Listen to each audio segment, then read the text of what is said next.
भगवान श्री कृष्ण जब माता देवकी और पिता वसुदेव को कंस के चंगुल से छुड़ाने गए तब उनकी उम्र 14 वर्ष थी।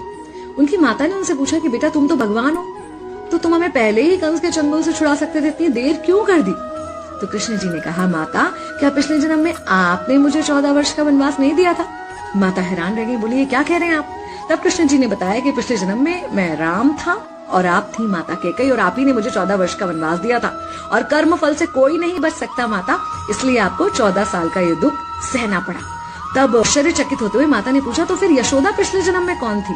कृष्ण जी ने बताया, वो थी माता कौशल्या, जो 14 साल तक अपने पुत्र से अलग रही थी। उन्होंने उस दुख को सहा था, इसलिए इस जन्म में 14 साल मैं उनके पास रहा और मेरे साथ रहने का माता और पुत्र के प्रेम का सुख उन्हें मिला।